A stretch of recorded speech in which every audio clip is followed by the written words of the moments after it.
ఒక పార్టీకి పనికిరాని వాళ్ళైన నేతలు మరో పార్టీలో చేరితే వారు ఆణిముత్యాలైపోతారా? ఒక పార్టీకి గెలవరని అనిపించిన నేతలు పార్టీలు మారితే గెలుపు గుర్రాలైపోతారా?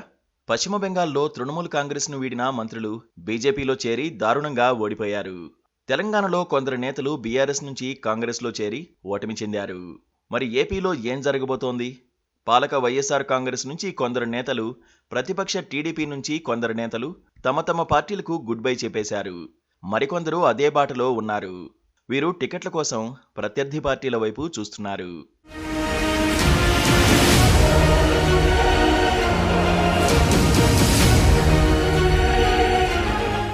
ఆంధ్రప్రదేశ్లో రాజకీయ సమీకరణాలు చాలా వేగంగా మారిపోతున్నాయి. పాలక వైఎస్ఆర్ కాంగ్రెస్, ప్రధాన ప్రతిపక్షమైన తెలుగుదేశం పార్టీల్లో టికెట్ రాదని అనుమానంతో ఉన్న సీనియర్ నేతలు ఏమాత్రం రెండో ఆలోచన లేకుండా తమ తమ పార్టీలకు గుడ్ బై చెప్పేస్తున్నారు. ఆలస్యం చేయకుండా ప్రత్యర్థి పార్టీలో చేరిపోయి తమకు నచ్చిన నియోజకవర్గాలపై కర్చీఫులు వేసేసుకుంటున్నారు. తాము చేయించుకున్న సర్వేల్లో గెలిచే అవకాశాలు లేని వారికి టికెట్లు నిరాకరిస్తున్నాయి పార్టీలు. అటువంటి నేతలు పార్టీలు మారి టికెట్లు సంపాదిస్తున్నారు. ఓ పార్టీలో గెలవలేని వాళ్లు పార్టీ కండువా మార్చినంత మాత్రాన గెలుస్తారా అన్న ప్రశ్నలు వస్తున్నాయి.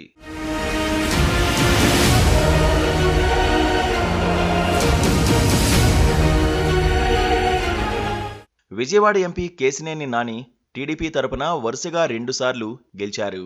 అందులోనూ 2019 ఎన్నికల్లో రాష్ట్ర వ్యాప్తంగా వైఎస్ఆర్ కాంగ్రెస్ ప్రభంజనం వీస్తోన్న సమయంలో ఎదురుగాలిని తట్టుకుని ఘన విజయం సాధించారు నాని. ఏడాదిన్నరగా టీడీపీ అధినేత చంద్రబాబు నాయుడికి నానికి మధ్య పొసగడం లేదు. కేశినేని నాని తమ్ముడు చిన్నిని చంద్రబాబు ప్రోత్సహించడమే దానికి కారణం. తాజాగా వచ్చే ఎన్నికల్లో విజయవాడ టికెట్ నానికి ఇవ్వడం లేదని చంద్రబాబు క్లారిటీ ఇవ్వడంతో నాని టీడీపీకి గుడ్ బై చెప్పారు. ఆ వెంటనే వైసీపీ అధినేత జగన్ను కలిసి విజయవాడ లోక్సభ సీటు ఖాయం చేసుకున్నారు. గత ఎన్నికల్లో వైసీపీ తరఫున గెలిచిన నరసాపురం ఎంపీ రఘురామకృష్ణరాజు గెలిచిన కొద్ది నెలలకే జగన్మోహన్ రెడ్డితో తేడాలు వచ్చి పార్టీకి దూరంగా ఉంటున్నారు. టీడీపీతో కలిసి సొంత పార్టీపైనే విమర్శలు చేస్తూ వచ్చారు. వచ్చే ఎన్నికల్లో ఆయనకు వైసీపీ టికెట్ ఇచ్చే పరిస్థితి ఎలాగూ లేదు. కొద్ది నెలల క్రితమే రఘురామ కూడా తాను వచ్చే ఎన్నికల్లో టీడీపీ, జనసేన, బీజేపీల్లో ఏదో ఒక పార్టీ తరఫున బరిలో దిగుతానని అన్నారు. తాజాగా ఫిబ్రవరిలో తాను వైసీపీకి రాజీనామా చేస్తున్నట్లు క్లారిటీ ఇచ్చారు.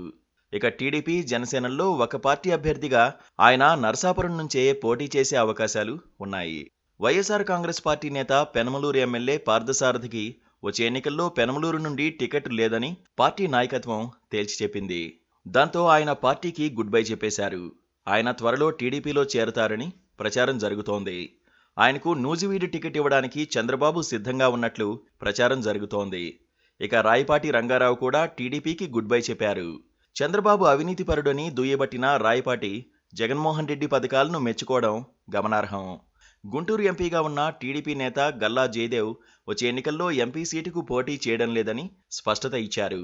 ఆయన చిత్తూరు జిల్లా పలమనేరు అసెంబ్లీ నియోజకవర్గం నుంచి పోటీ చేయాలని భావిస్తున్నారట. అది కూడా వైసీపీ తరఫున పోటీ చేస్తారని అంటున్నారు.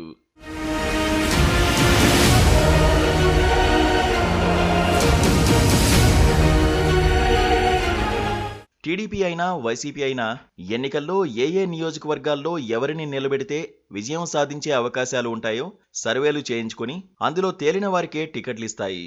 గెలవరు అనుకున్న వారికి టికెట్లు ఎవరు ఇవ్వరు. వారు సీనియర్ నేతలైతే ప్రభుత్వం వచ్చాక వేరే పదవులు కట్టబెడతారు. సర్వేలో గెలవరని తేలింది కాబట్టి వైసీపీ కొందరికి టికెట్లు ఇవ్వలేదు. వారు పార్టీ మారి టీడీపీ టికెట్లు సంపాదిస్తున్నారు. అదేవిధంగా చంద్రబాబు వద్దనుకున్న నేతలను వైసీపీ స్వాగతించి టికెట్లు ఇస్తోంది.